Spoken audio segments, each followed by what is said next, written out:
Hi, and welcome to Autism Canada's speaker series. We're excited to have you here with us today as we share presentations from some of the experts in our community.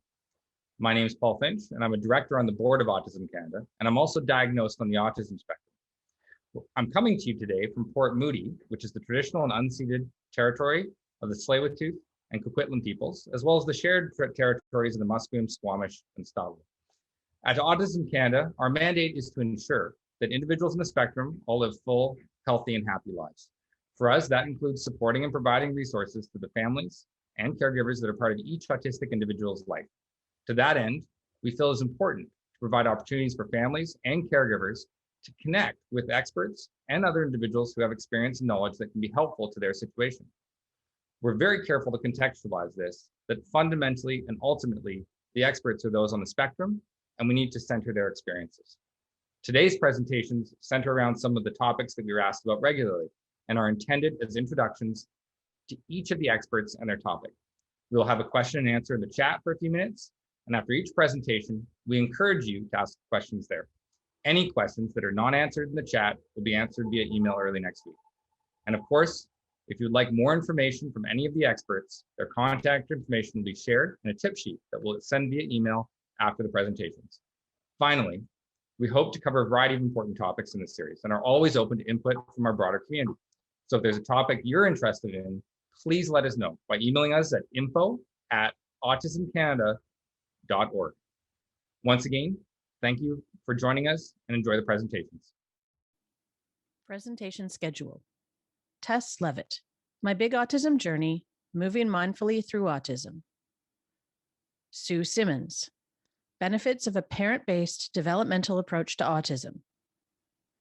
Cara Diamond, Focusing Your Autism Lens. Brenda McSween, A Sleep Coach's Tips for Better Sleep on the Spectrum. Agenda de présentation, Tess Levitt, Mon grand voyage de l'autisme, passer consciemment à travers de l'autisme. Sue Simmons, Avantage d'une approche développementale de l'autisme fondée sur les parents. Cara Diamond, Focalisation de votre optique sur l'autisme. Brenda McSween, Des conseils pour mieux dormir sur le spectre. Presentation schedule, agenda de présentation. There will be a 5-minute Q&A in the chat after each presentation. Il y aura un Q&A de 5 minutes dans le chat après chaque présentation. About Autism Canada. 2021 marks our 45th anniversary, and we are proud to have served the autism community in Canada since 1976. Autism Canada is the only Canadian organization with a national perspective on the issues currently facing those with autism spectrum disorder, their families, and other stakeholders. The staff, board of directors, and autism ambassadors have a deep and very personal connection to the autism spectrum, which gives us the passion and expertise to proudly continue our work. Autism Canada stands for inclusivity, knowledge, and acceptance, and encourages everyone to see the spectrum differently. À propos d'Autisme Canada, 2021 marque notre 45e anniversaire et nous sommes fiers d'avoir servi la communauté autiste du Canada depuis 1976. Autisme Canada est le seul organisme canadien qui a une perspective nationale des problèmes auxquels font face les personnes atteintes du trouble du spectre de l'autisme, leurs familles et d'autres intervenants. Le personnel, le conseil d'administration, les ambassadeurs de l'autisme ont un lien profond et très personnel avec le spectre de l'autisme, ce qui nous donne la passion et l'expertise nécessaires pour poursuivre fièrement notre travail. Autisme Canada défend l'inclusivité, la connaissance et l'acceptation et encourage tout le monde à voir le spectre différemment. Introducing Tess Levitt, My Big Autism Journey, Mindfully Moving Through Autism. Tess has created a magical and successful career grounded in her love for children and her deep desire to help kids feel seen, heard, and loved for exactly who they are. Also known as Boots, half of Juno Award-winning children's super duo Splash and Boots, she's performed live concerts for families around the world where she has met and interacted with thousands of children. devoting the last 5+ years to exploring and studying meditation, mindfulness, and dance, she has created a program for children and their families which reinvents traditional practices of meditation and mindfulness and gives them a magical spin. Voici Tess Levitt, mon grand voyage de l'autisme passé consciemment à travers l'autisme. Tess a créé une carrière magique avec succès fondée sur son amour des enfants et son désir profond d'aider les enfants à se sentir vus, entendus et aimés pour ce qu'ils sont. Aussi connue sous le nom Boots, la demi du super duo Splash and Boots des prix Juno, elle a donné des concerts en direct pour les familles partout dans le monde où elle a rencontré des milliers d'enfants.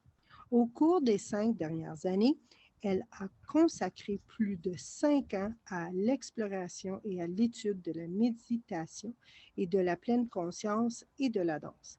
Elle a créé un programme pour les enfants et leurs familles qui réinvente les pratiques traditionnelles de méditation et de pleine conscience et leur donne un tour magique. Hello, my name is Tess, and this is Lily. She will be lying with us today because she likes to think it's very fun to bark during events. So she's finding her own calm here.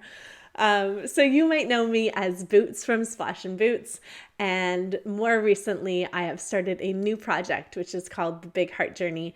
And the Big Heart Journey is basically helping children develop resilience and practice empathy and find their own calm.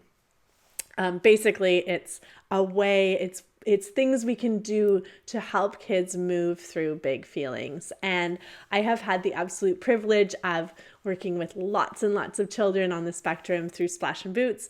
And then this year I've had the privilege of getting to spend more time with them and really, really feel about how we can help in those big feeling moments to move through them in ways that are fun and interesting, and also that they will remember over and over and over again. So basically, we do some meditation techniques, we do lots and lots of dancing, we do moving, and I think that there is something around the word meditation, which people think like, oh, I have to sit still, for 15 minutes. How am I going to do that? My kid will never do that. And the thing is, we don't do that in the Big Heart Journey. The Big Heart Journey is all about finding active ways to move through feelings. So I have really, really found that these techniques work. Well, they work with all children, and we have tons of kids on the spectrum who do it, and they find that it really, really helps in those meltdown moments. I do not like to use the word meltdown because I find that the word meltdown, it sort of adds a negative connotation to it.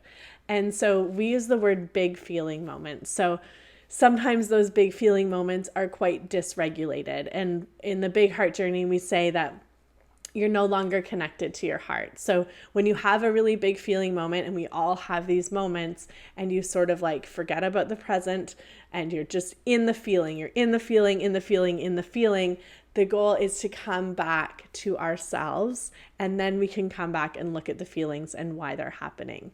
So in the Big Heart Journey, we look at these 3 things, which are, I'm going to just pull up my slides. Ooh.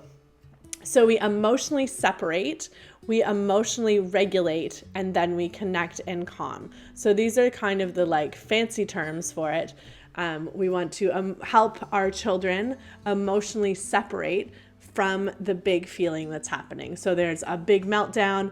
We want to get them out of the feeling before we start going down the dark hole. And this happens for all of us. You have one thing happens and you can sort of steamroll down into the bottom, and then you're really, really, really in it, right? So what we want to do is we want to emotionally separate in those moments from the feeling. So I'm going to give you some ways to do that today. And then the second thing we want to do is emotionally regulate. So we want to come back to the present, and we use meditation techniques, we use breathing, we use connecting ways in those moments for children to come back and really connect to their heart.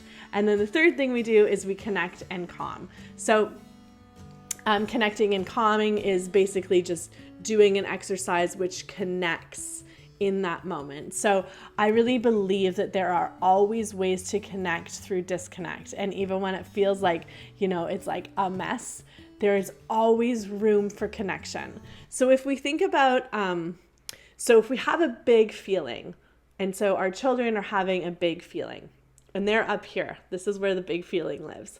And we want them to be down here, which is where like connection and calm and quietness live, right? But there's a big space between here and here. So as we all know, we can't get to quiet and calm from screaming and big feelings. Lily, are you leaving us? Okay. So our job as caregivers for children is to help them move down the ladder. So in these big feeling moments, we want to help them move down the ladder to quiet and calm. And how we do that is through various different techniques that we can use. And in the Big Heart Journey, we have games that we use in those big feeling moments, and then we have breathing that we use, and then we have ways to connect. So those are the three different things. So the one that seems to be the most effective. Now, there's been tons and tons of research done on the benefits of meditation for kids on the spectrum.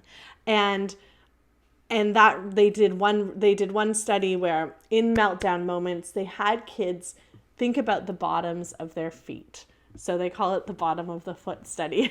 And in those moments, they're having a big feeling. And when you focus on the bottom of your feet instead of the big feeling, there was the big feelings went away quicker, there was more regulation, and there was less violence in those moments. So, and I think this is very applicable. I mean, when I'm in a big feeling, it's like focus on what's actually happening, focus on, you can do the game where like, how many pink things do you see in the room? Like, what do you smell? What are you touching? These are all little bits of meditation that we add in. And like meditation doesn't have to be sitting and breathing. Meditation is simply coming back to the moment, coming back to where we are in this second. So that's what I feel is really, really valuable, is providing little tiny exercises and games to come back to the moment, and practicing these exercises and games when you're not in the big feeling. So if we can help children know that when there's a big feeling, they get to decide how they move out of them. I mean, this is like the dream of life, right? We don't want to sit in the feelings. We don't want our kids to sit in them. We want to give them active ways to move out of them. And this works for kids on the spectrum, for kids not on the spectrum, for every single human. So in those moments, there's a big feeling happening. We're like, stop the feeling. We want them to be calm, right? And so in this moment, you are not a parent. You are a guide. I like to call it energy wizard. So your job is to shift the energy down the ladder till we get to calm. And one of the things that I find really works, and we've had lots of kids on the spectrum use this and lots of kids who are not, is called the banana technique. And it's totally ridiculous. Like, I believe that in those moments of big feelings, there's always room for laughter. There's always room for humor. And in that, if you can find that like little tiny bit, like even if it's like so small of like funniness or like, then there's a lightness to it. And then we can really help kids to emotionally separate, which is what we really, really want. So there's a meltdown, there's a big feeling. Don't use the word meltdown. So there's a big feeling moment. And in that moment, we want to help kids have an immediate response. So what you do is you act it out. This is what we do in the Big Heart Journey. So you act out being really angry, or you act out being really sad, or being whatever it is, some big feeling. So we play acting games and we act it out, and then we freeze, and then we have kids yell the word banana. So it seems so ridiculous, right? But what we want to do is train their brains to think like big feeling, banana. And saying banana is enough to emotionally separate from that big feeling because it's so ridiculous. Because why would we yell banana when we're having a meltdown? And the thing is, they won't right away. But if you practice, if every time, if you play the game, the banana technique game, so you're just like, oh, let's play a heart hug game. That's what we call it. So, you're all like acting like you're really angry and you do your angry walk. And then you're like, banana. So in that moment, when you practice it, you're teaching it so that when the real big feeling moments happen, eventually we're going to rewire our brains so that in the big feeling moments, you yell out something ridiculous like banana. Like, it makes no sense, but it does work. So what we've done now is we've emotionally separated. We have several different ways to do this in the Big Heart Journey, but that is one of them. And we do have videos. We have videos which will help you do this, so you're not just like, yell banana, but I'll actually walk you through how this goes. So we've emotionally separated from the feeling, and now what we want to do is emotionally regulate. So in this moment, we do the banana breath, which is 2 little inhales through your nose, and you think of the word banana. So you're going banana, banana, and then you're breathing out yum. The word yum is in your head, and you're just going, so everybody always says, like, take a deep breath in and you'll calm down, take a deep breath in. But the reality of it is it's actually the out breath that helps to regulate our heart. So big breaths in are great. The big breath out will actually slow your heartbeat. And what we want in those moments is to slow the heartbeat so we can get closer to this nice little calm place over here. So we do the banana breath. You yell banana, and then you go right into the banana breath. So it's 2 in, 1 big out for the yum. And you want to be as big as you can. And again, you're practicing this. You're practicing this before the meltdown. So many times we got to keep practicing it. And then the third thing you do is you connect and calm. So once we've sort of stepped away from the emotion, reconnected to our own selves, then we want to connect to another human. And in the Big Heart Journey, we do a heart hug. And it's basically putting your hands on their hands, and you do a breath that goes in your heart and into theirs, which I can show you when in person or in an event, because you need another person there for this one. But basically what we want to do is come back to each other.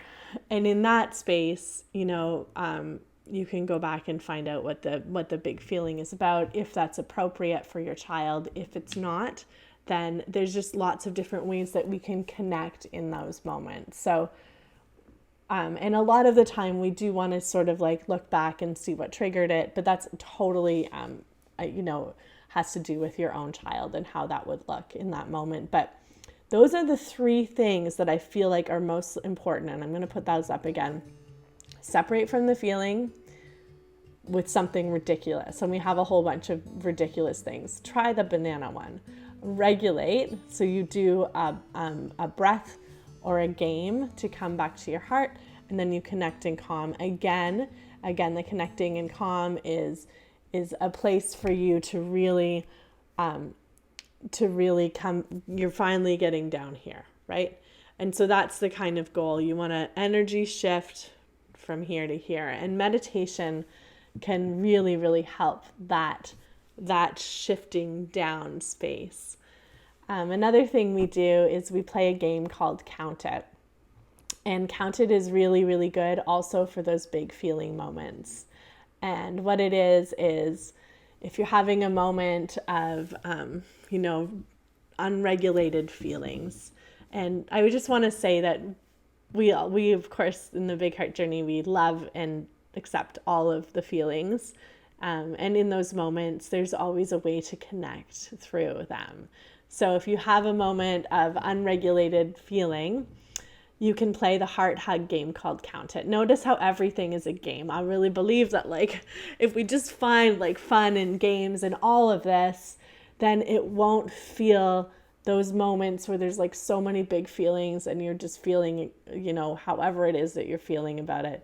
if we can find a lightness in there, and that's why we always call them games. But so count it. Basically, you also practice this before the big feeling so that it becomes something that you know that you do. It becomes part of the routine. The goal is to have a routine around all of this. So basically, you hold up fingers and count the fingers at whatever stage your child is at, whatever, however they are functioning, you can do this differently for your kid. We really, really want to amplify that. However your kid is, there is a version of this that we can do with them.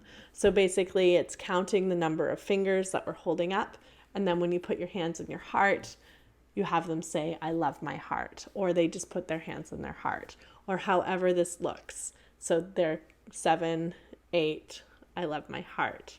10, 1, I love my heart.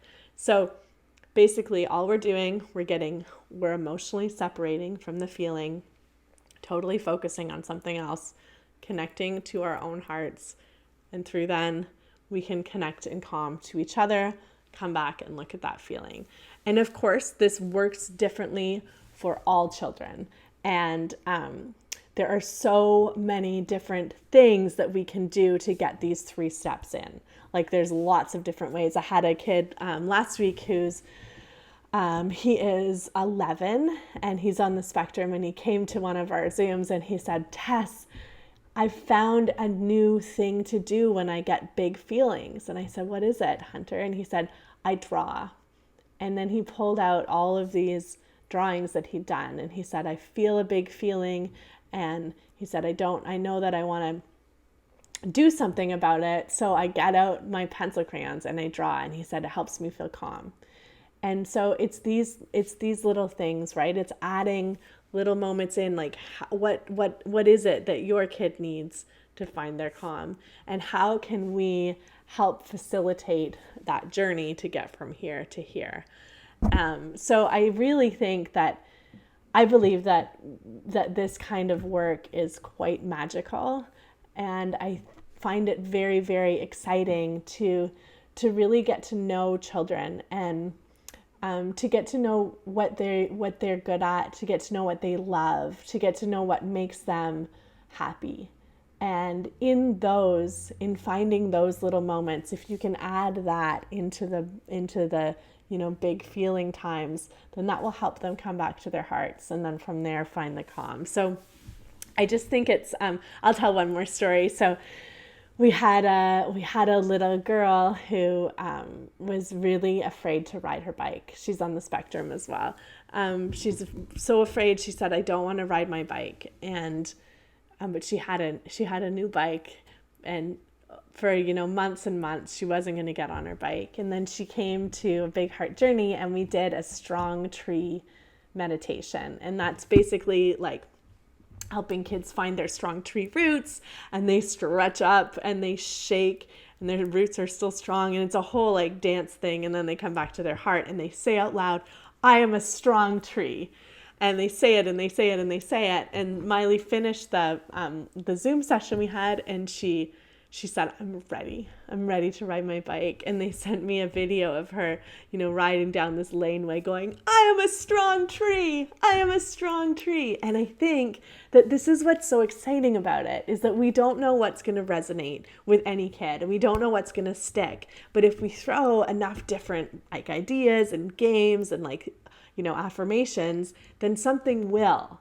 And we don't know that little tiny thing can have like a huge impact. So now Miley is like, I'm a strong tree, and I'm the kind of person who rides a bike. And she just got on that bike. And now when she's nervous, she says, I am a strong tree. I am a strong tree. And it's something to hang on to in those moments. So, I mean, I could go on for a long time about the benefits of meditation and mindfulness, not only for kids on the spectrum, but for all children. And I just believe that through all of this, it's really important for caregivers to also have little tiny moments where you're, taking care of your own self. And I call these little mini vacations. So I teach this to the big heart parents in my group where, if your kid is having a big feeling and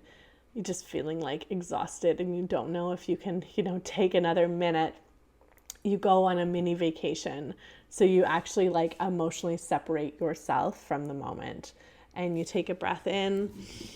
And at the top, between your inhale and your exhale, there's like, I call it a vacation, but there's like a little space. And in that space, there's like nothingness. Like, it's just like, there's a calm every time between your inhale and your exhale. So the idea is to take an inhale and hang out in that calm for a second and fill that calm. Like, pick 3 things that make you feel really, really happy.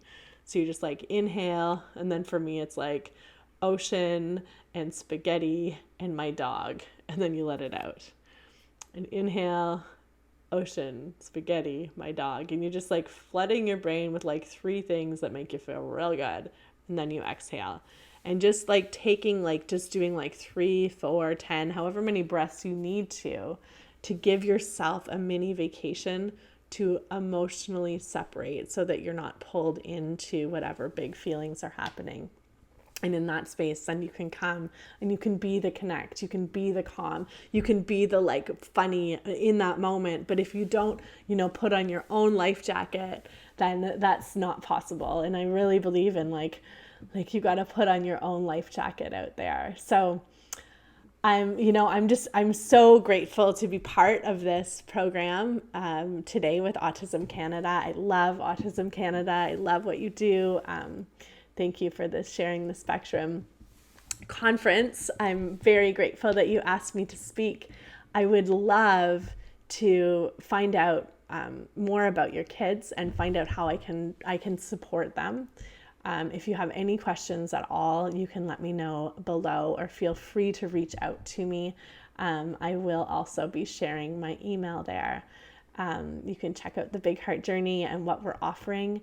If you ever wanted to try something out with us, you can always try the program, see if it works for your kid. If it doesn't, that's okay. And if there's any way that I can support you, I really believe in really getting to know a child and a family and just finding out what they need. So please let me know. I'm always here to support you. Thank you for all that you do for the kids in your life. I'm just forever in awe and grateful for you. So thank you to Autism Canada for having me. I really, really appreciate it, and have a great day.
Introducing Sue Simmons, Benefits of a Parents-Based Developmental Approach to Autism.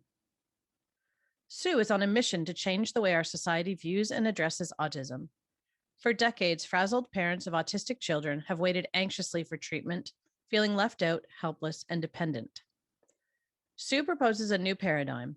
Armed with training and knowledge, not only are parents able to make dramatic changes in their children's lives, but they're ideally suited to do so. Her refreshing approach puts parents back in the driver's seat with a focus on building safe, emotionally connected relationships rather than only seeking compliance. The results are clear. Real change is possible, and parents hold the key. Voici Sue Simmons, avantage d'une approche développementale de l'autisme fondée sur les parents. Sue a pour mission de changer la façon dont notre société perçoit l'autisme. Depuis des décennies, les parents épuisés d'enfants autistes attendent impatiemment de traitements, se sentent exclus, impuissants et dépendants. Sue propose un nouveau paradigme armé de formation et de connaissances. Non seulement les parents sont capables d'apporter des changements spectaculaires dans la vie de leurs enfants, mais ils sont aussi les mieux placés pour le faire. Son approche rafraîchissante remet les parents aux commandes en mettant l'accent sur les relations émotionnelles connectées plutôt que sur la recherche de la conformité. Les résultats sont clairs. Le vrai changement est possible et les parents détiennent la clé. Hi there, my name is Sue Simmons, and I'm the founder of Equinox Family Consulting. It's been around since 2006. I'm so grateful to Autism Canada for inviting me to participate in this very important speaker series. And I'm very, very excited about talking to you about the benefits of seeing autism through the lens of development versus a behavioral approach that our system is currently utilizing. I'm the parent of 2 young adults with autism, and I've been working with hundreds of families over the last many years, and I have seen what's possible for our children and for our families. And I see parents struggling all the time, and it just doesn't need to be that way. So I am truly on a mission to change the way we view and address autism. It is my passion. So I'm going to get my presentation set up, and I'll be right back. Okay, so we are back. So welcome to my presentation, Benefits of a Parent-Based Developmental Approach to Autism. So here's what I'm going to cover today. I'm going to tell you about why this approach improves quality of life for families affected by autism and their children. So this is something that benefits the entire family. I'm going to talk about the limitations of our current system as well. I want to make it very clear that everyone is, of course, making their own informed choices, but I do want people to understand that they do have a choice. And I want to share some new science with you that, when factored in, can really change the way we see autism and gives us a better way than our current approach. And I'm going to share a client story at the end with you. I have several, but this is one that really warms my heart. So let's dive right in. So our current approach is a behavioral approach, and this is an approach that has been around for decades, and the goal is to minimize or extinguish difficult behavior and help the child build skills. This usually means that the child is driven to a therapist, and parents are not involved in this. And a positive outcome is really associated with normalizing behavior. So it's not a problem for families and caregivers. So here are some of the challenges as I see them. We live in a society today that covets compliance. way too much, in my view. We're almost obsessed with compliance, and we hear about autism being a behavioral challenge. So we focus and focus and focus on the behavior aspect. And the problem with this is that children are labeled, parents are stigmatized, and through therapy, a child's emotional suffering really doesn't change, nor does their ability to self-regulate, which is really critical. And the biggest concern I have is that parents are really left out of the equation, and therefore they remain feeling incompetent and dependent, and they really are not able to parent their child the way they want to.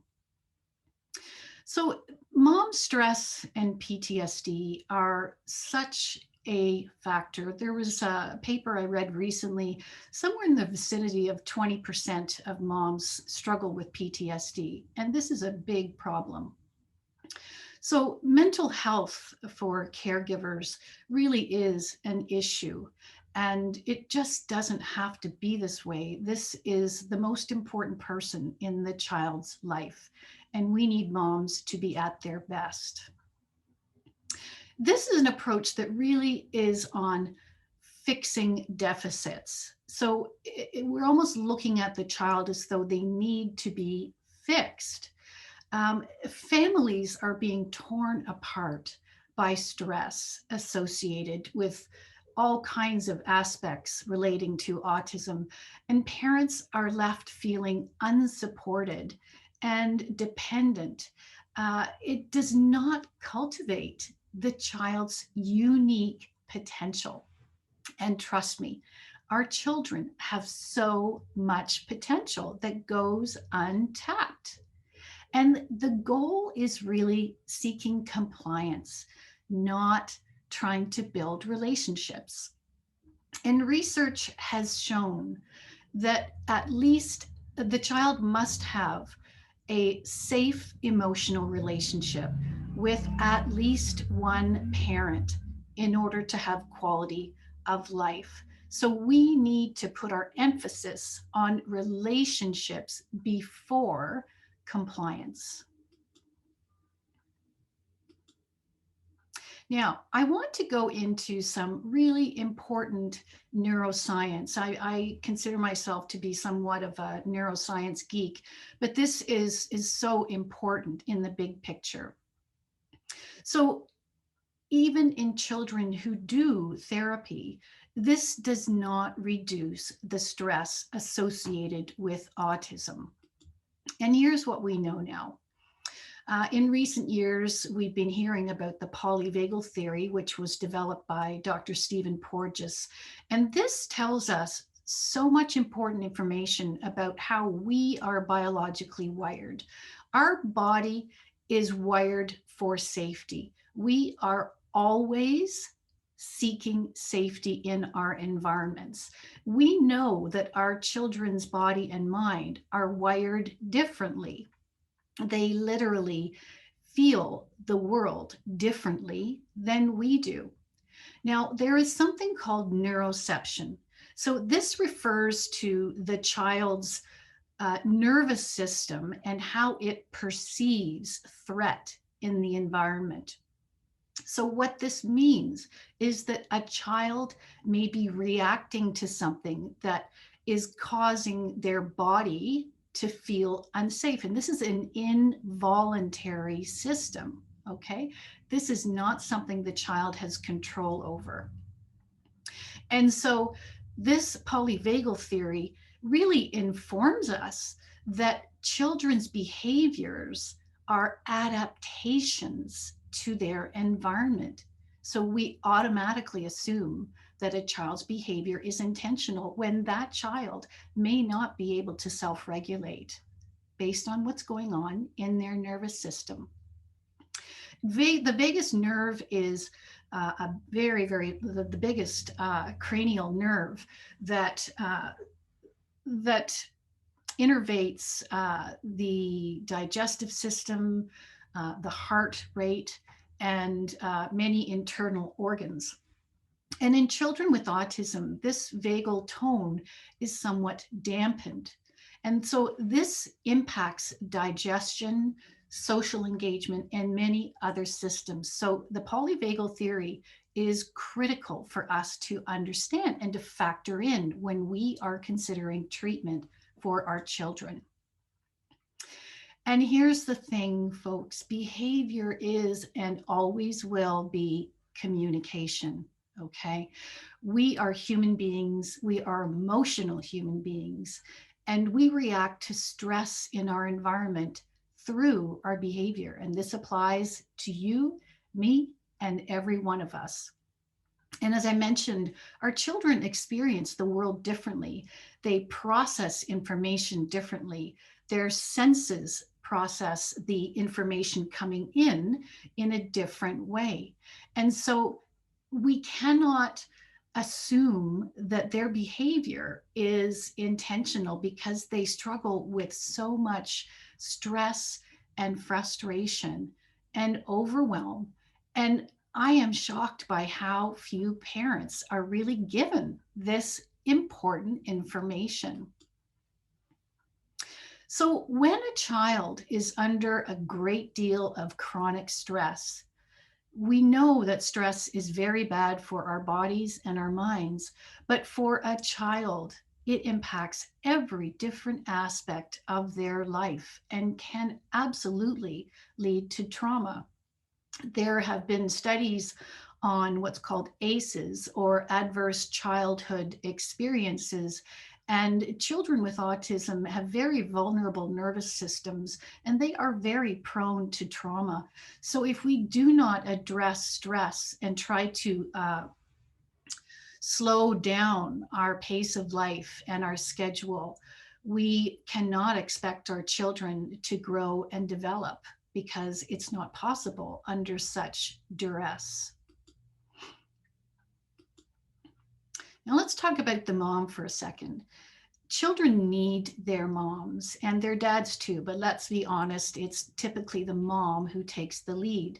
Moms are the most important people in any child's life, and the quality of life that they can experience is really dependent on having an attuned emotional relationship with at least one parent. And by attuned, I mean in sync.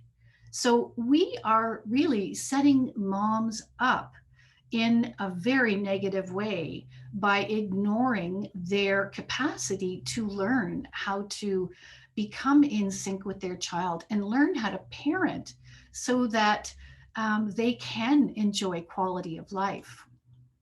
Moms are under so much stress, and they are literally just told to step aside. They struggle with guilt and shame. Many moms I speak to, if not all, feel like they have literally failed their children, and they internalize this. It causes just terrible stress and distress.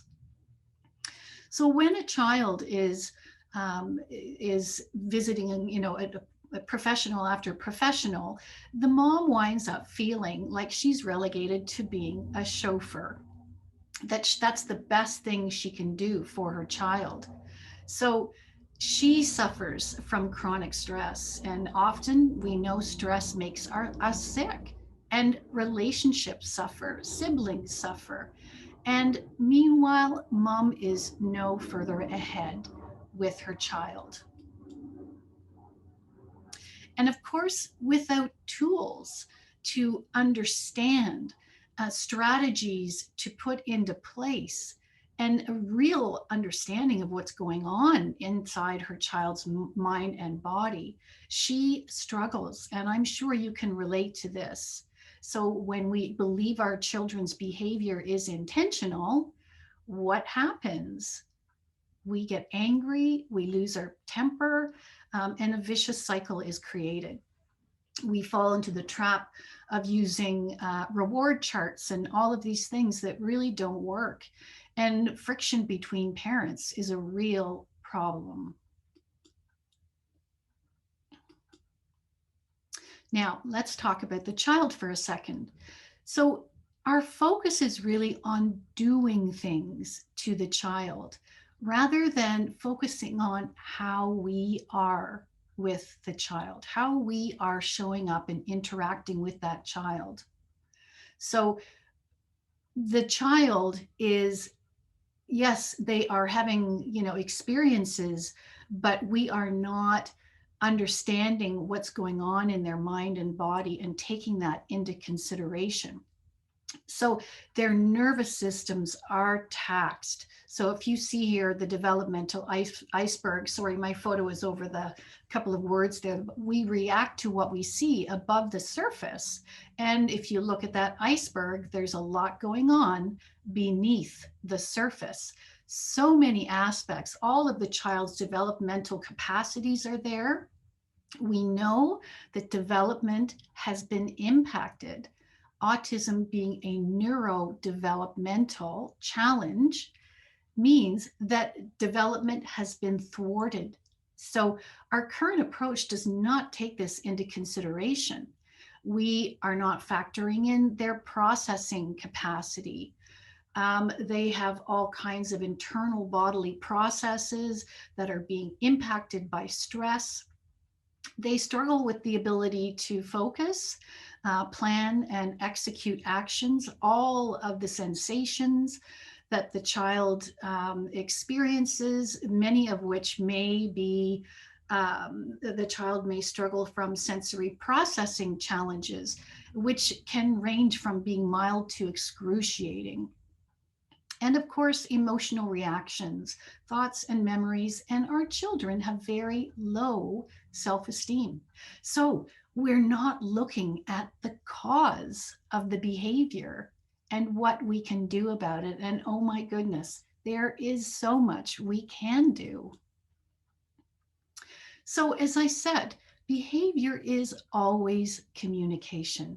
So the way I see behavior, it's the child is having a hard time, not giving you a hard time. And that's a real paradigm shift in how we're looking at things. I love this quote by Dr. Barry Prisant, who's the author of A Different Way of Being Human. There is no such thing as autistic behaviors. These are all human responses to a person's experience. So behavior is really an outward manifestation of what's going on internally in the mind and body. And how we perceive behavior literally influences how we react to it. When families who work with me get this, they have a massive aha, and they often feel really badly about how they are interacting with their child. But until you know, we just do the best with what we have. But typical parenting does not work for our kids. Our kids are not typical, and there's a better way. Now, I'm going to talk to you first a little bit about why this developmental approach is so important. Because once we understand what's going on, we can make sense of it. We can learn how to support the building of a safe emotional relationship where the parent is not the cause of the child's distress. And this is so, so important. So I work with parents and I teach them the educational components of this, and then I support and guide them to learn and understand and implement in baby steps the ways that they can turn the ship around at home. So this supports emotional growth, physical health, and it is a family-focused approach to building and furthering the child's development and their potential, which is there.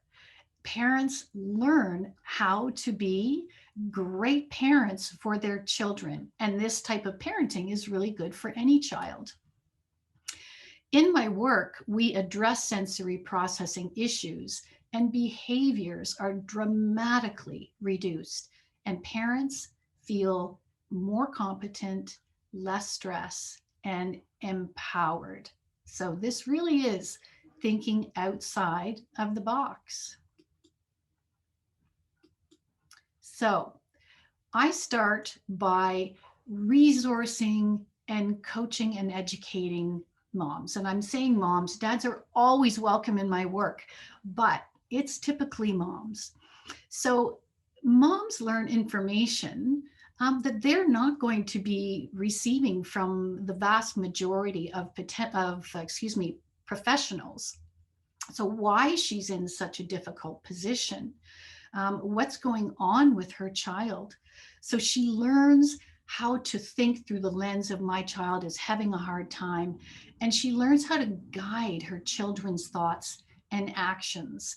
And so it all starts with having empathy and compassion for the child who is struggling. So this is a process. There is a curriculum that I follow. So, but it's all about small, manageable baby steps. So I love this. The best way to predict your future is to create it. And that's what I'm all about. So mom is given access to a curriculum that I have created. It's online training. We have group calls weekly, and she learns to implement skills over a period of time. So the skills build over time. And the goal is to establish an attuned emotional relationship with the child and to further the child's cognitive, social, and emotional development. We support the mom's nervous system. I am an EFT or tapping certified practitioner. And this is a tool, I liken it to my magic bullet. So I am able to reduce mom's stress through the use of emotional freedom techniques. Once it's learned, a child can learn how to use it as well, depending on the age and stage, of course.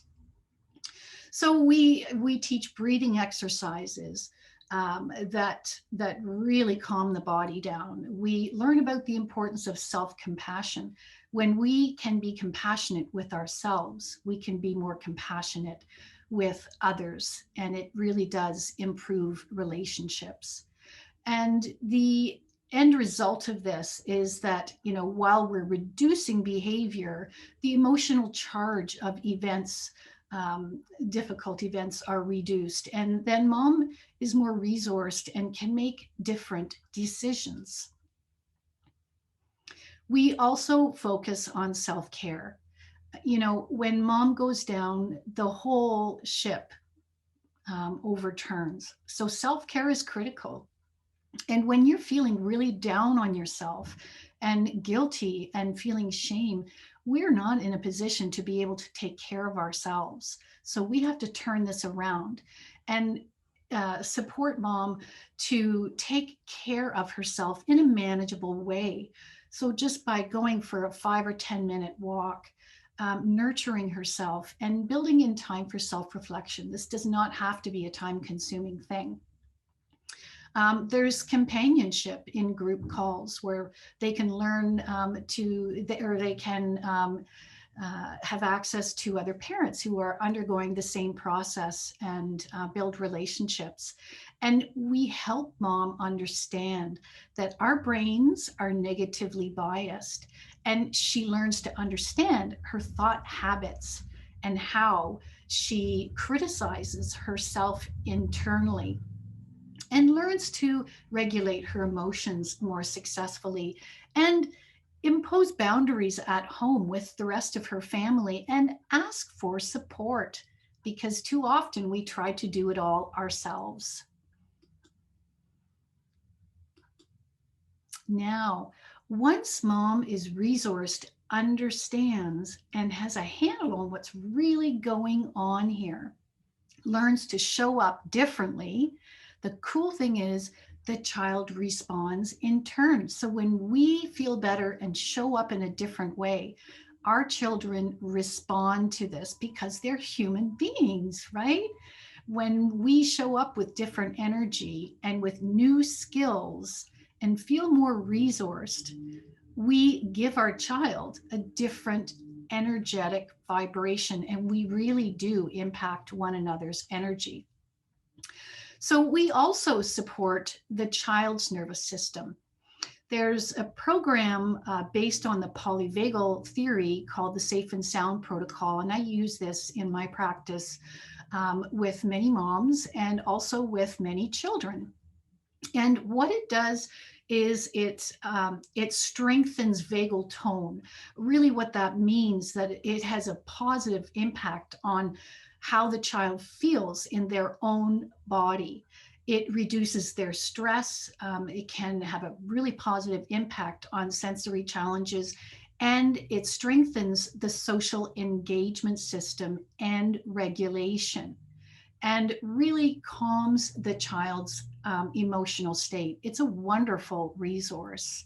So we are really supporting mom's nervous system and supporting the child's nervous system at the same time. And parents are taught to provide signals of safety to their child. So it doesn't matter what the child has done. When we punish, all we do is build resentment. So if we go back to that philosophy of the child having a hard time, not giving us a hard time, that nervous system needs safety. It needs compassion. And when we can show up with compassion, it supports our child to calm. So that this is how children learn to co-regulate and then self-regulate. And so when parents show up in this way, trust and love blossom, and it's beautiful. When a nervous system is calm and out of fight or flight or freeze, the social engagement system just naturally comes online. So children learn to enjoy reciprocal relationships, and an emotionally attuned relationship is formed. So parents learn to think about how they're showing up, how their actions and behaviors and communication are impacting their child. And so they become in sync emotionally. And this is where the magic really lies in terms of the child's development. It is a beautiful, powerful process to watch unfold. So I'm going to share a quick story of an amazing client, Sam and Fraser. And like I said, you know, I work with many, many families, but this is just one story that really stands out for me. Sam and Fraser have two children. They did, Noah did some therapy that really didn't have the desired impact. And Sam was really struggling, as so many moms do, with mental health challenges herself. And their home was literally a battleground. So Sam was really, really afraid of working with me, as many moms do or feel at the beginning, because they doubt themselves. They do not feel that they are capable. So this really involves a leap of faith. But Sam trusted me. And she overcame so many negative thought habits and learned to really understand that children do well when they can. And she benefited so beautifully through EFT. It really, really changed things for her. And so she began to understand that when she showed up differently, her children were going to show up differently in response. And that's exactly what happens. And her son loves Batman. So we taught him what we called Batman breathing to self-regulate. So we can get creative with this based on a child's interests. So just a wonderful story. And to this day, Sam will say, I learned so much. I wish everyone could do this. And so do I. So today I've been talking to you about a developmental parent-based approach. And there is so much to this. There is a lot of neuroscience that our current approach absolutely disregards. So in my view, this approach supports the whole family. Okay, so rather than taking the child out of the family, we are supporting the entire family. And it's about how we are with the child, not what we are doing to them. So household stress is reduced, as is emotional chaos. We're able to improve the child's social and emotional growth and development. Self-esteem is dramatically improved, as is intrinsic motivation. So difficult behavior is dramatically reduced, and they're living in a much more peaceful environment, and mom's mental health, well-being, and feelings of competence skyrocket. And so this approach is not only in support of the whole family, but the whole family's mental health. And parents are definitively the most important people in their child's life. We know this now. It's time for us to be supporting the most important people for this child, which in turn supports the child. So I'd like to thank you so much for watching this presentation. I hope it has been incredibly helpful for you. Once again, I'm Sue Simmons, the founder of Equinox Family Consulting. Here's my contact information if you would like to reach out to me. We also have a free parent support group that is called Parents Navigating Autism. You can find it on Facebook and you can join. There is no charge. So thank you so much once again. This has been my great pleasure to be invited to participate in this speaker series. And I hope you are staying safe and being kind to yourself. Thank you so much. Bye-bye.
Introducing Cara Diamond, Focusing Your Autism Lens. Cara grew up with an autistic brother, and she considers herself neurodivergent. She is a student-centered educator who teaches autistic children in a large urban school board. She is passionate about her work as an autism consultant, which enables her to collaborate closely with students, teachers, and families. Her students inspired her book, The Autism Lens, and their contributions are her favorite part. Cara also designs and delivers professional development on autism for teachers and organizations. An instructor at the Ontario Institute for Studies in Education at the University of Toronto, Cara teaches a graduate course on mental health and special education. Voici Cara Diamond, focalisation de votre optique sur l'autisme. Cara a grandi avec un frère autiste et elle se considère comme neurodivergente. C'est une éducatrice qui enseigne aux élèves autistes dans un grand conseil scolaire urbain. Elle est passionnée par son travail de consultante en autisme, ce qui lui permet de collaborer étroitement avec les élèves, les enseignantes et leurs familles. Ses élèves sont inspirés son livre de Autism Lens et leurs contributions sont ses parties préférées. Cara conçoit et offre également des programmes de développement professionnel sur l'autisme aux enseignants et aux organisations. Instructrice à l'Institut d'études pédagogiques de l'Ontario à l'Université de Toronto, Cara donne un cours d'études supérieures sur la santé mentale et d'éducation spécialisée.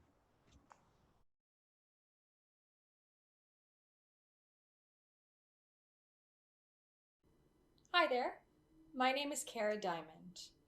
A little bit about me. My brother Danny is autistic and he also has an intellectual disability. He has selective mutism, so if you're outside of the family, you don't see the Danny I get to see all the time, who loves video games, who loves wordplay and puns. He's a remarkable young man. Now, Danny's influence on my life has been tremendous. I now teach autistic children and work with their families and their teachers. I got my PhD in autism education. I now teach beginning teachers, and I've written a book all to help make the education system more supportive for neurodivergent children. Family members of autistic children or adults all know that feeling of fear, that feeling of anxiety, especially when we think about the future. And I think we can really relate to our loved ones in so many ways. We want things to be predictable. We don't enjoy existing in crisis mode. We worry. Did we get it right? Have we done enough? And it's hard feeling like the onus is on us to make the world a better place.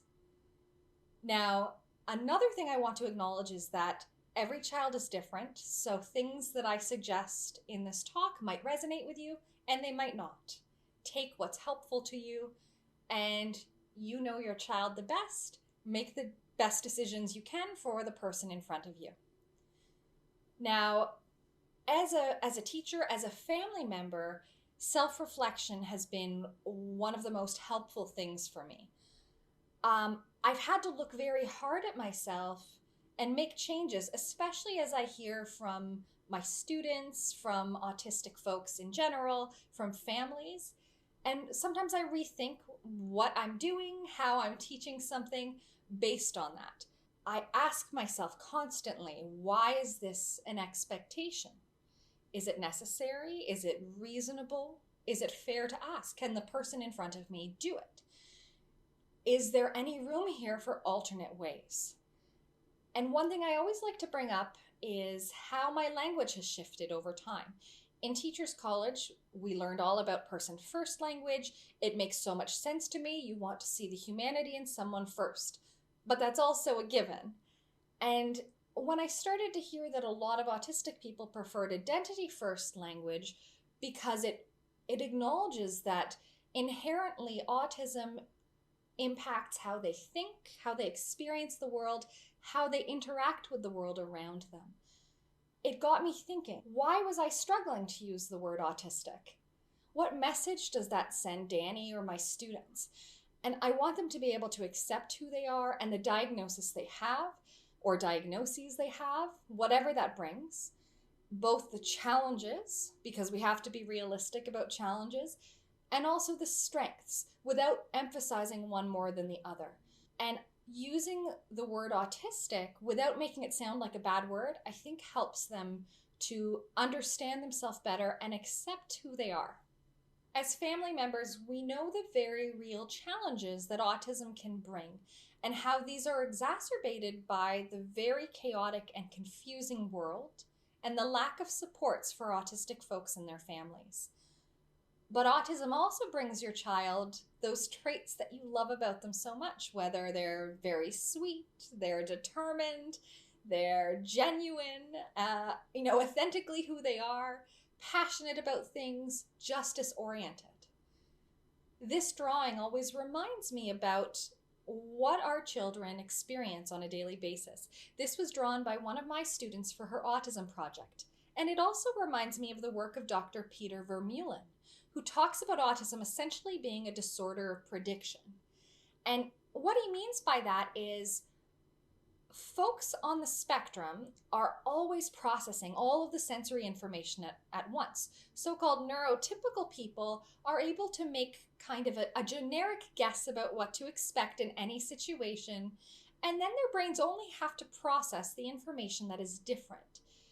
So it's so exhausting and anxiety producing for autistic folks, but there are many things that we can do to help. My first tip is to be their safe person. And the number one thing my students tell me to tell adults in their life, whether it's teachers or parents, is don't yell. And this is something I learned very quickly as a beginning teacher, that if I raised my voice at all, I sort of turned into the Charlie Brown teacher voice, where my students couldn't process what I was saying. They missed the message because the tone is so distressing. And it can be very painful. So it might be annoying to a neurotypical child, but it can be a sensory nightmare for an autistic child. And it doesn't make us feel very good either. It also damages rapport, and our children have very, very strong emotional memories. Now, that said, you have probably yelled at your kid. You are a parent. That happens. There's no judgment here. You are a human being, and you will lose your cool sometimes, especially if there's no one to trade off with. So forgive yourself. We learn as we go. Some of the best strategies I've seen for managing this come from Dr. Ross Green. So I highly encourage you to check out his books and his website, livesinthebalance.org. I'm going to give you an example of a way that I've seen parents successfully handle problems that they need to solve with their child. I've worked with a lot of families this year struggling with the virtual school, especially because for our children, they are drawn to technology and they have all this access to things they don't normally at school, video games and YouTube videos and all these things. So one parent tried many things to structure the school day and to avoid these distractions. You name it. If it was an app to block the internet, they tried it. But it wasn't working. So they finally sat down and they had a heart-to-heart with their child about the challenges that they were seeing and that they didn't want to be getting into fights every day. And they found out this child was just so afraid of getting in trouble. And the parent recognized that this pattern of fights without improvement signaled that this was something that was really, really difficult for this child. So getting in trouble repeatedly wasn't solving anything, and it didn't help anything. So they said, how about when I ask you what you're up to, you tell me honestly, and we'll use that moment as a reminder to shut off anything that's distracting you and return to class. You don't need to worry about being in trouble, and I don't need to feel like I have to catch you. We just use it to grow.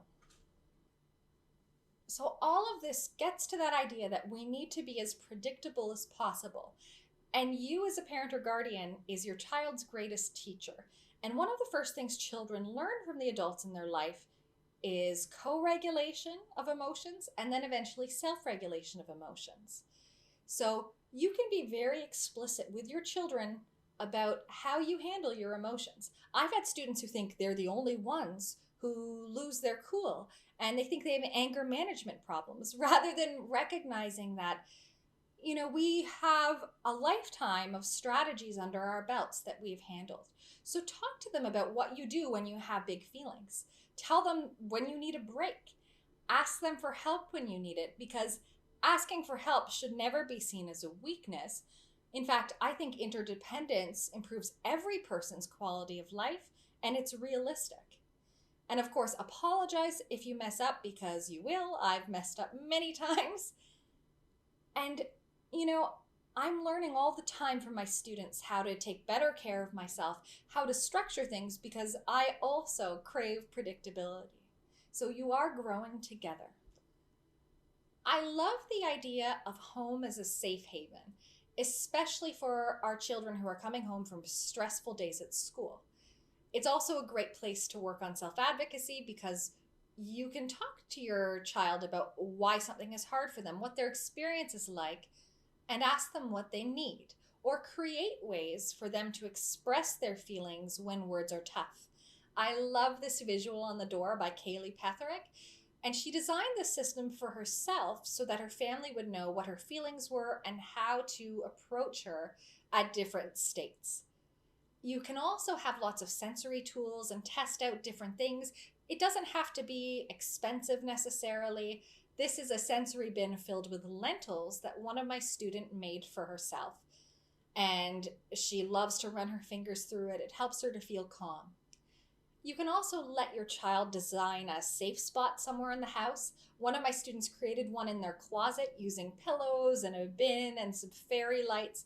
And they just really love this spot when they need to calm down. Another thing that can be very helpful is practicing breathing strategies, mindfulness, different movement exercises as a family, and talk about your preferences. And then you can coach those in the moment when your child needs them. My students and I have also discussed ways of stimming that make them feel calm, that channel their energy and get out big feelings, and how to do this safely. And that's an important conversation to have too, because accessibility and acceptance starts with us at home. Another thing I think about when I think about predictability is having clear expectations. Dr. Garth Smith, a developmental pediatrician, once said to me, "Teaching autistic children is a lot like teaching someone to drive.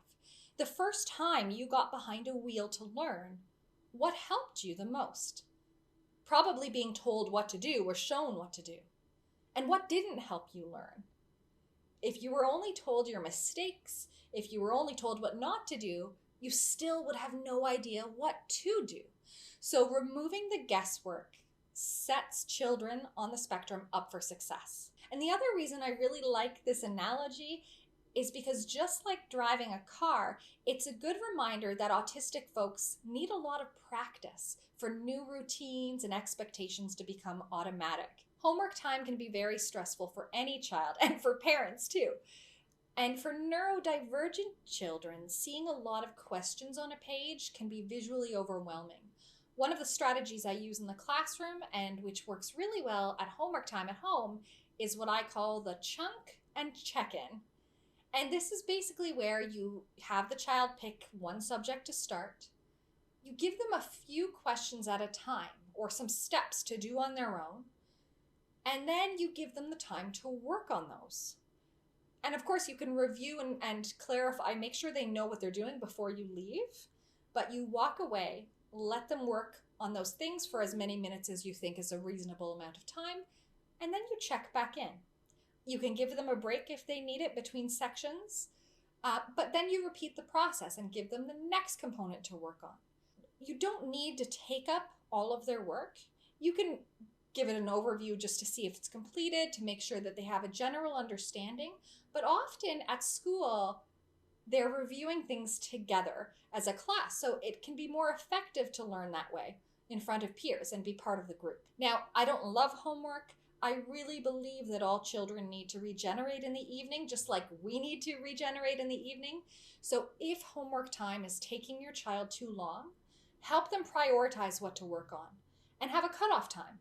You can reduce the number of math questions, for instance, especially if they've shown they can do that type of question multiple times. And tell their teacher, sorry it wasn't all done, but my child's mental health is more important than schoolwork. Now, one of the reasons why we chunk work is because learners with executive functioning challenges often have poor working memory. And I got this visual idea from Dr. Shelley Murphy, who researches ADHD. And she talks about how it's a bit like having a mental clipboard. A neurotypical clipboard can store many steps, but a neurodivergent clipboard might remember, the first two, the last two, or none at all. And so giving information in smaller portions makes it more manageable. You can also use the chunk and check-in for projects. I did a video about it on my website, so you can check that out. But essentially, you create a list of all of the stated and unstated steps in a project, and then you backwards plan, assigning a couple of tasks per day. You can cut this into strips so that it's not visually overwhelming and your child only has to work on those first two on day one and then the next two on the next day. And you're really teaching that work is a process and it's done best over a longer period of time. I always think about how hard our children are working during the day and that their favorite activities may be the only time they are truly relaxed and unwinding. So make sure they do get downtime each day. And when you can, showing interest in their interests has so many benefits.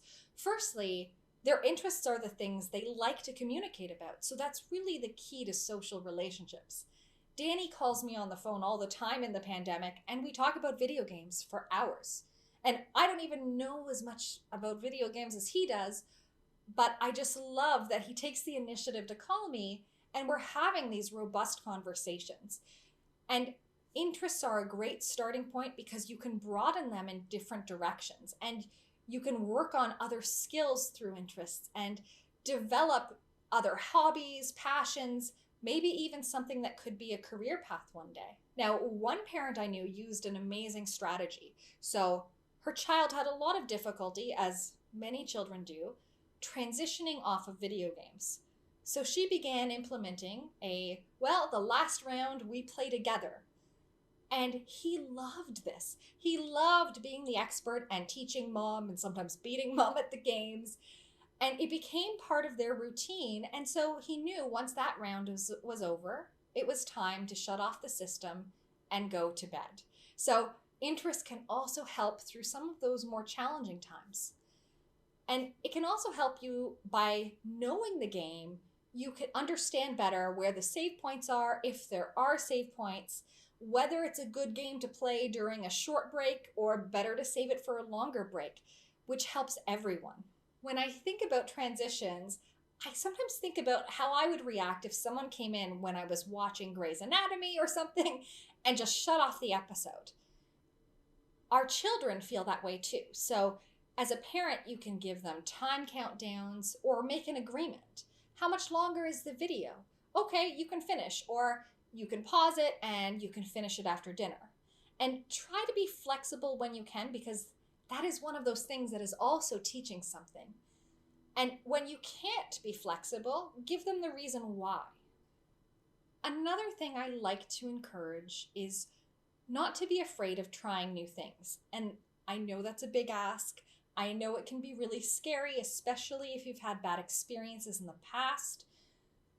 But it's so important to keep trying and preparing as best we can for those experiences. Now, we won't always get it right. I will never forget the time Danny was going to a new social group and they were going to Laser Quest for the first time. And let me tell you, I thought I had done this fantastic job of preparing him. We role-played how to pay for a ticket. I explained all the rules. We looked at pictures on the internet. And yet, as I drove him to Laser Quest, I looked over at him and he was like biting his lip and he looked verge of tears. And I said, "What's wrong, Danny?" And he said, "I don't want to be shot."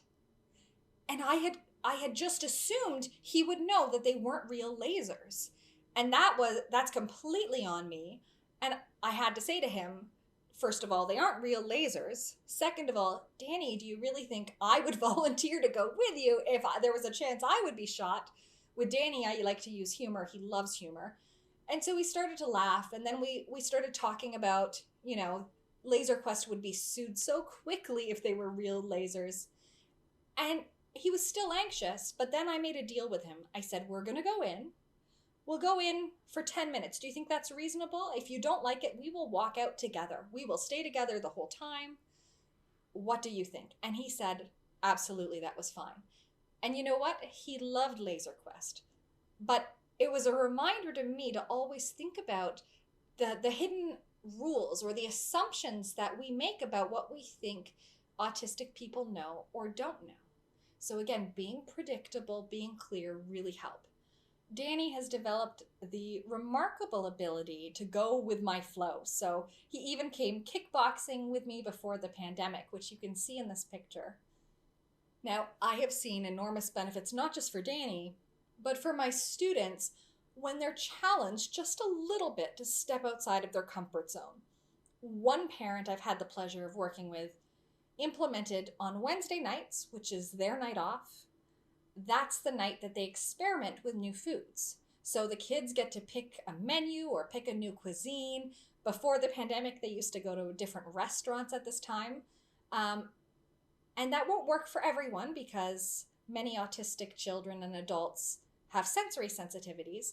But you can also grow with your child in smaller ways, like challenging them to watch a program of your choice and watching a program of their choice as well, or playing a new game together. And each new opportunity makes it more likely that your child will try something new in the future, and it gives them more to talk about and connect with the world around them. I've heard Temple Grandin use the analogy to teach autistic children new things the way you would teach swimming.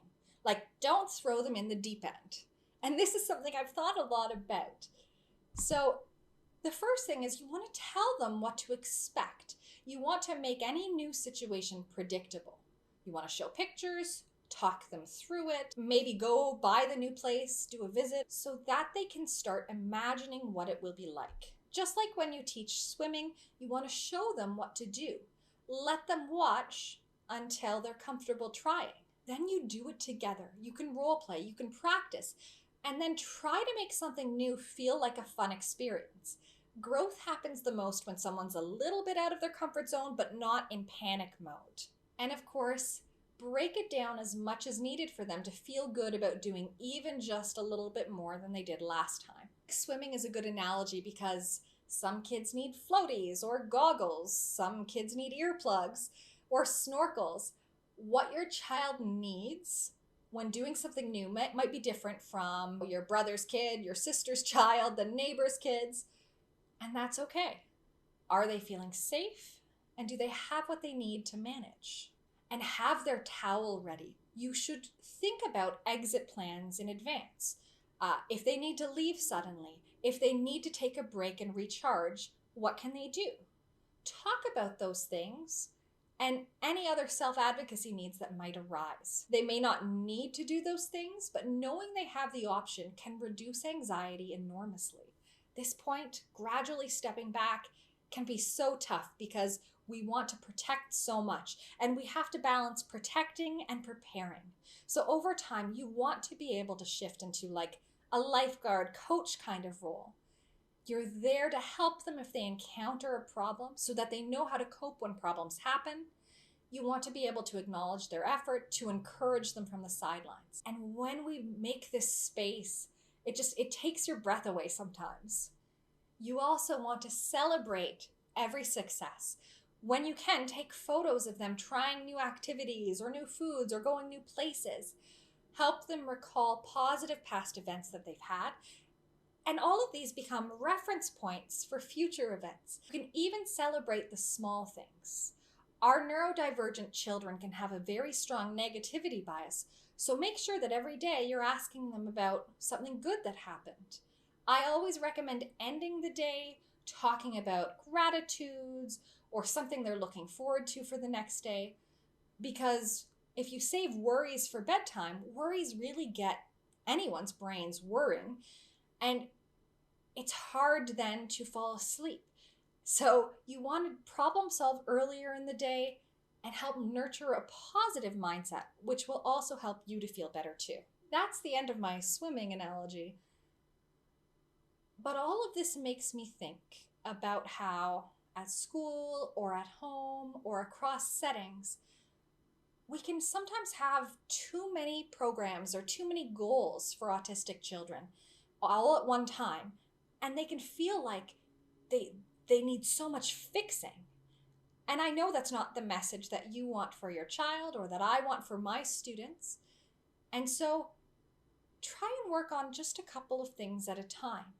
And especially find out what they want to work on. Talk to them about what is hard for them and why exactly it's hard so that you can better understand, and what they think might make it easier. And ask them, okay, what do you want to challenge yourself to work on? What do you see as being something that can improve your experience or your self-concept? And brainstorm things to try together. Sometimes they're going to give you information that means you have to adjust something you're doing, or you might have to contact a teacher to talk about different ways they can do things. And it's so, so important for children to understand that everyone faces hurdles. And remember to talk about your own goals, the ones you have for yourself and how you're achieving them. And just like your child, take care of yourself. Forgive yourself when you don't handle something perfectly. And remember that each day is a new opportunity for both of you. And I want to leave you with the idea that growth never stops. You are your child's most constant teacher, and I suspect they're probably yours too. So no matter what anyone tells you, all of their life, your child is going to be growing and developing. It might be on their own timeline, their own trajectory, in their own way, but progress does not have to stop. And I know that's easier said than experienced sometimes. So take a deep breath when those big feelings overwhelm you and really just focus on what is it that they need today? What is it that I need today? I hope you know that you are not alone. There are many of us working, sometimes in different ways, but all towards the same goal, to transform the world we have into a more compassionate and comfortable world for everyone.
Introducing Brenda McSween, a sleep coach's tips for better sleep on the spectrum. A sleep consultant and the founder of Parenting Foundations, Brenda has a Bachelor of Child Studies and over 20 years of professional experience working with children and families, including those on the autism spectrum. A firm believer that offering choice empowers parents to do the best thing for their family, Brenda is passionate about helping parents navigate through the wonderful adventure of raising children. She sifts through all of the information available and offers suggestions to enhance parenting style and parents' ability to help their children sleep.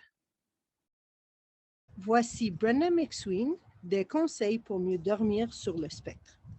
Conseillère en sommeil et fondatrice de Parenting Foundation, Brenda possède un baccalauréat en études sur l'enfant et plus de 20 ans d'expérience professionnelle auprès des enfants et des familles, y compris ceux qui sont atteints du spectre de l'autisme. Croyant fermement que le fait d'offrir le choix permet aux parents de faire ce qu'il y a de mieux pour leur famille, Brenda est passionnée par l'aide aux parents dans la merveilleuse aventure du rôle parental. Elle passe en revue toute l'information disponible et offre des suggestions pour améliorer le style parental et la capacité des parents d'aider leurs enfants à dormir. Hi there. I'm Brenda McSween, and I am the owner of Parenting Foundations. I'm a pediatric sleep consultant and a parenting coach. I am honored to have been invited here to speak with you today about your child's sleep. It is a subject that I'm very, very passionate about, because let's admit, when we're tired, it's very hard to function, right? So there are times when we can do little things that will help enhance your child's sleep. And I'm hoping that with a few of these tips today, that will help you, okay? One of the very first things that I want you to remember is that there's going to be some recommendations thrown at you, like the recommended amount of sleep that your child should be getting. The thing is, they're just that. They're recommendations, right? If your child is doing well, like they're sleeping okay, then don't worry about the recommendations. If your child needs improvement, use it as a guideline, but don't see it as set in stone, okay? Because the reality is, if we lined up 20 children, they may all have different sleep needs, okay? And we need to keep that into consideration for sure, okay? So let's hop into it. One of the biggest things that I have seen as a sleep consultant working with families whose children are on the autism spectrum is that the sleep needs are very varied. And one of the biggest things is helping to get your child to sleep in the first place is a big hurdle. Once that is accomplished, you can get to more consolidated sleep. But it's that initial routine that can often be an issue. Okay, so first things, let's talk about the recommended amount of sleep for your child. So according to a study that was done back in 2016 by I want to make sure I get this right, the American Academy of Sleep Medicine, this is the piece that most sleep medicine, sleep doctors, and sleep consultants base their hours of recommendation off of. And what they recommend is, so from birth to 4 months is 14 to 17 hours, and then 4 months to 12 months is 12 to 15 hours. 1 year to 3 years, they recommend 11 to 14 hours of sleep. And that includes your nap and overnight sleep. So I want you to keep that in mind when you're thinking, okay, well, my 3-year-old is only getting 9 hours overnight. If they're still napping during the day for 2 hours, then that's 11 hours in total. So that meets the recommendations. Okay? So please remember that when you are doing the calculation. All right, from 3 to 5 years of age, the recommendation is between 10 to 13 hours in total. Okay, and then 5 to 12 years is 9 to 12 hours of sleep. And then from 12 to 18 years of age, it's from 8 to 10 hours of total sleep. Okay, hopefully that gives you a guideline, but remember, it's just that, a guideline. The next thing to look at is your child's behavior. If your child is able to be involved in the activities that they typically are during the day, and they are engaged in behavior that is very typical for them, then you know that they're getting enough sleep. One of the biggest things that I have seen is when a child is overtired, can be very difficult to help them shut down or to help them calm their body enough that they can get ready for sleep.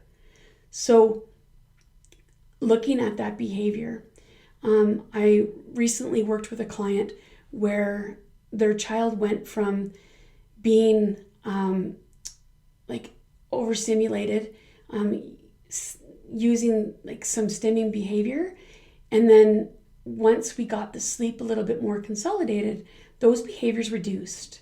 Okay, so that's a good sign. His hours of sleep were still less than other children the same age. Okay, but that was good for him. So keep that in mind. All right. So in order for your child to be able to get the recommended amount of sleep, it's important that we set them up so that they can accomplish that. One of the very first things that we need to do is set up their sleep environment so that it's conducive for sleep. Because let's be real, if their environment is not one that's set up so that they're going to be able to stay asleep, then all the hard work you put into getting them to sleep, it's for naught, because their sleep environment's not conducive to keep them sleeping. What is a good sleep environment for a child? Well, one that is quiet. So the less noise, the better. If your child is okay with using white noise is really good because it can drown out any background noise that can be affecting your child throughout the night. So the way it works, this is a very brief version of what happens when we fall asleep. Is when we fall asleep, we go into various cycles of sleep. So when you're going through a cycle of sleep, it usually consists of 4 to 5 stages of sleep. I say 4 to 5 because depending on who you talk to, there are some people that believe it's 4 stages and some that believe it's 5. Those that believe in 4 typically combine stage 3 and 4 from the 5 stages of sleep together. And it makes sense. Okay, so when you first fall asleep, you're in stage 1. Stage 1 is extremely light. It's extremely light stage of sleep. And then in that extremely light stage of sleep, you're easily woke up. So the next stage, stage 2, is a stage of sleep where it's still light, but not as light as stage 1, so you're not easily woke up like you are in stage 1. Stage 3 is deep sleep. That's when you can pick your child's arm up and it flops down, right? If you pick your child's arm up and it kind of slowly goes down, you know they're not quite asleep. But if you go like this and it just flops, then you know that your child is in that deep stage of sleep.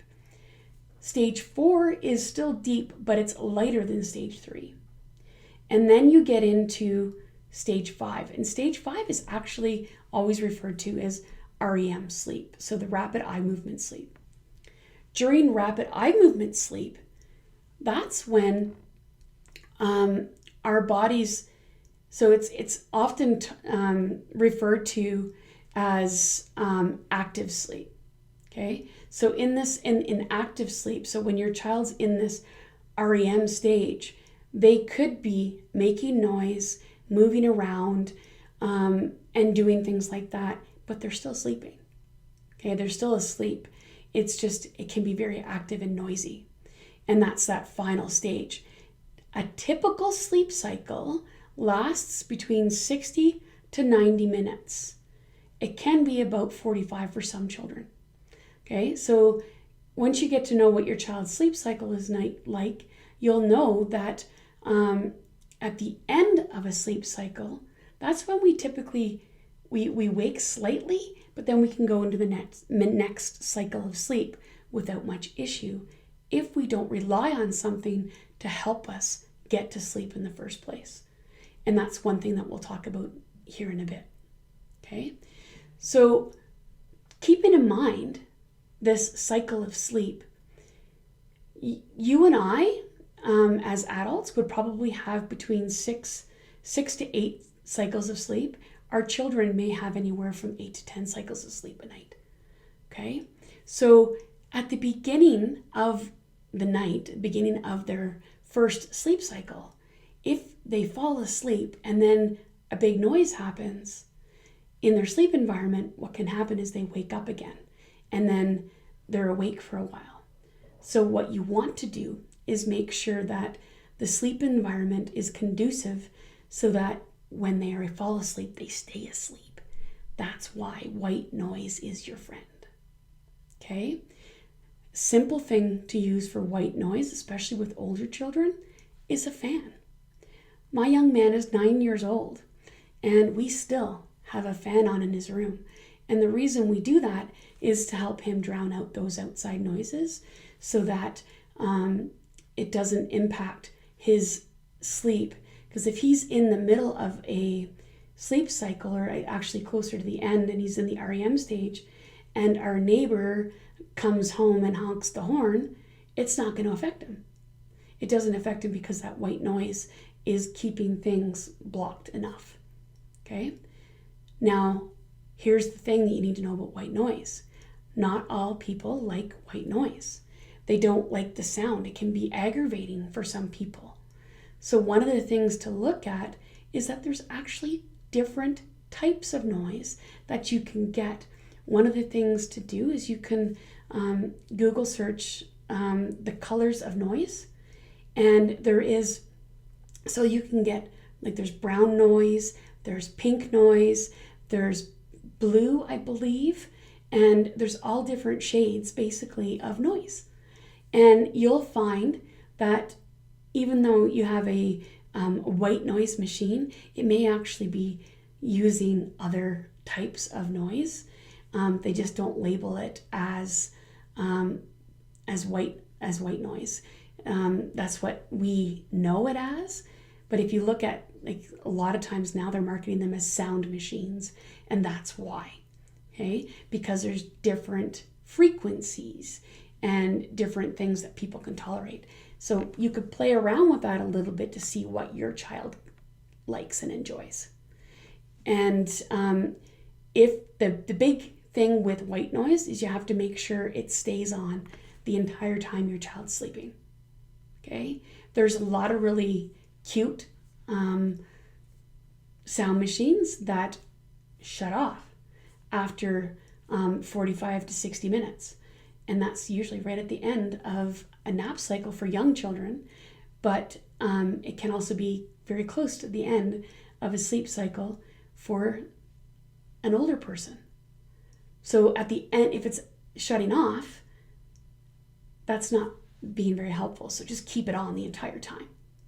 Okay.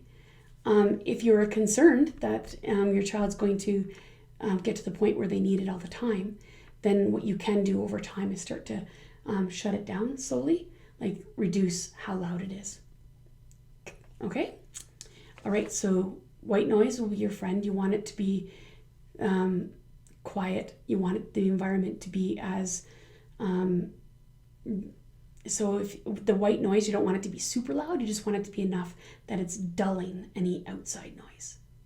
Usually about 50 to 55 decibels is what's recommended. Okay. Then the next thing is dark. You want it to be a dark environment. The darker, the better. And the reason for that is because our bodies naturally produce melatonin. You've most likely heard about the melatonin hormone. And melatonin gets produced by your bodies when it's time for us to go to sleep at night. Okay? If your child is still napping, they're not getting melatonin to help them nap. It's more their body saying, I need a rest, and then they can sleep.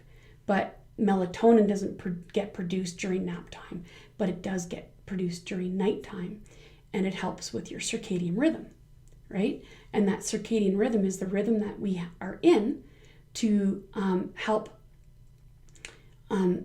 us know the difference between night and day, right?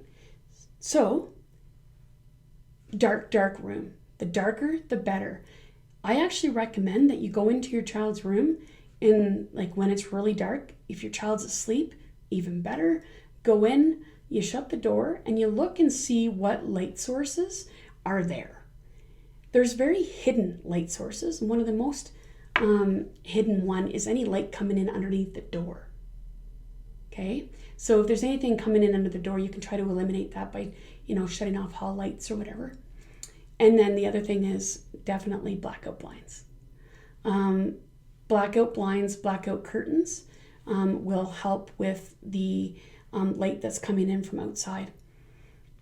When this really helps is in the morning hours for sure, because especially getting into the summertime, the sun's coming up earlier and earlier, and our bodies do naturally start to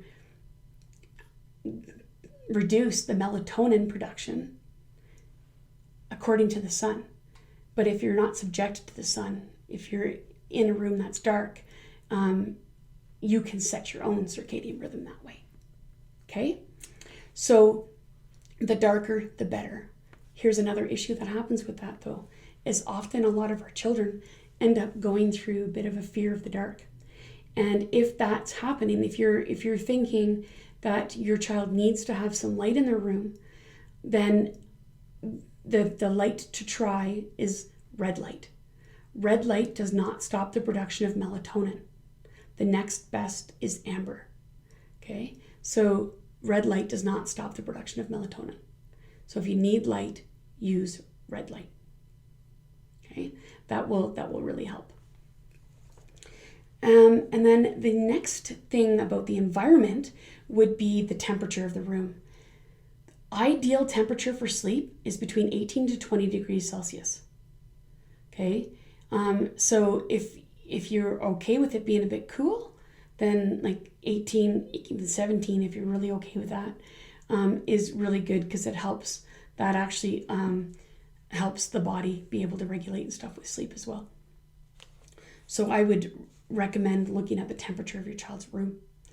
That can help. So that's your sleep environment. And setting up a good sleep environment then has your child ready to be able to actually fall asleep, right? Now, is it just that easy? Now you set up the environment so they should be sleeping? Absolutely not. Okay. The next thing that we look at is routine. Getting some routines in place so that your child knows that bedtime is next, that this is happening. And the other thing that happens is that their body starts to naturally start the production of melatonin when the routine gets started. Okay, so what I would recommend is that the bedtime routine that you put in place is one that is good for your child. The reason I say that, and the reason I say it that way, is on purpose. It's because you'll often hear that the bedtime routine should be something that's very quiet, it's very short, it's, there's so many different things. But in reality, lots of children really do well with a very active bedtime routine. They need to get some of their sensory needs met before bedtime. So looking at your child's sensory diet and seeing if you can implement some things at the beginning of the bedtime routine to help with their body's process of calming would be ideal. Right?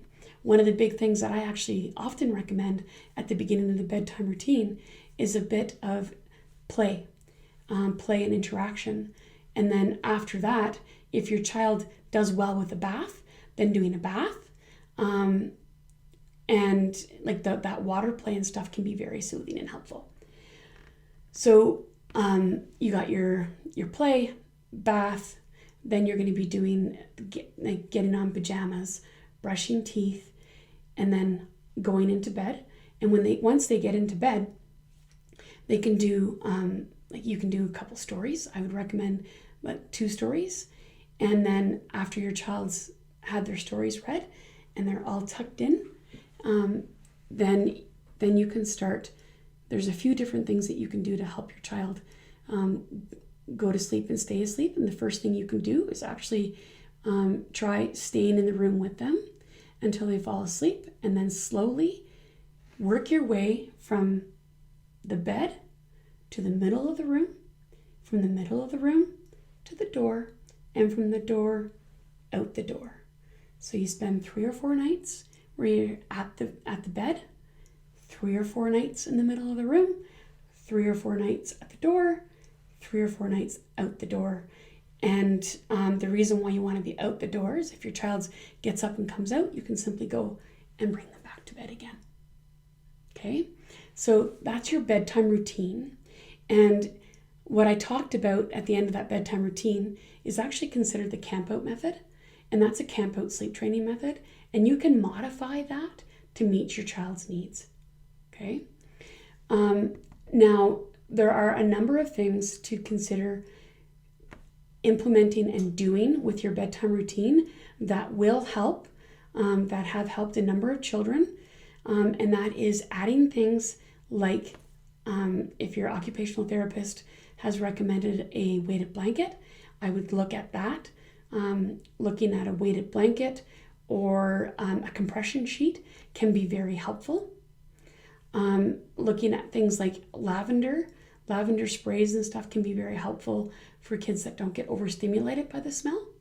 So if your child is one that doesn't get overstimulated, then by smells, then I would look at using lavender and a peppermint kind of mix, and that seems to be quite helpful.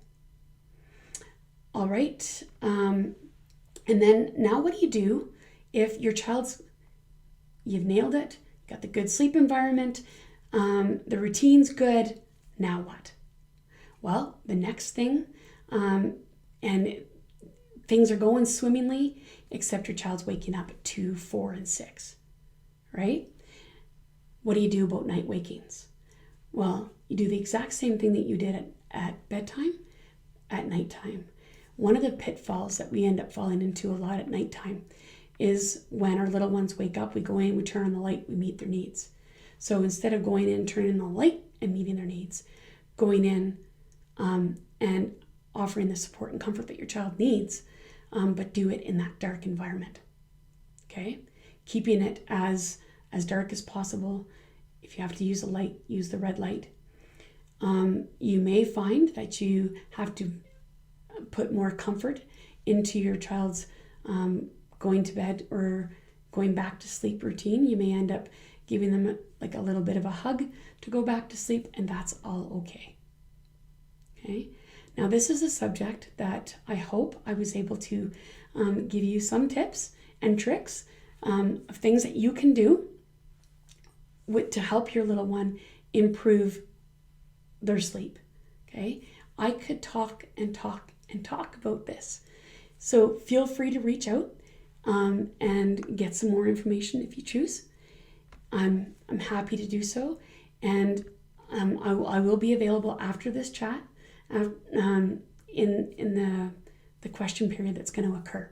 Okay, I will make myself available for that, and I look forward to it. So please Send as many questions as you have, and I will answer them as I can. So take care and have yourself a wonderful day.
Thank you for spending your Friday evening with us.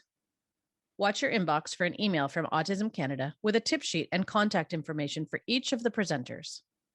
And don't forget that we have resources and support available for individuals and families via www.autismcanada.org or by emailing us at info@autismcanada.org. Merci d'avoir passé votre vendredi soir avec nous. Surveillez notre boîte de réception pour recevoir un courriel d'Autism Canada contenant une fiche de conseil et les coordonnées de chacun des présentateurs. N'oubliez pas non plus que nous offrons des sources et du soutien aux particuliers et aux familles par l'entremise de www.autismcanada.org ou par courriel à info@autismcanada.org. A big thank you to our presenters Tess, Sue, Cara, and Brenda for volunteering their time and expertise to this event. We are thankful for your dedication and grateful to count you as part of the Autism Canada family. Merci. Un grand merci à nos présentateurs, Tess, Sue, Cara et Brenda, qui ont consacré bénévolement leur temps et leur expertise à cet événement. Nous vous remercions de votre dévouement et nous vous sommes reconnaissants de faire partie de la famille d'Autisme Canada. Don't forget to connect with us, autismcanada.org, info@autismcanada.org, or Autism Canada on all your favorite social media platforms. Thanks for being here and have a great weekend.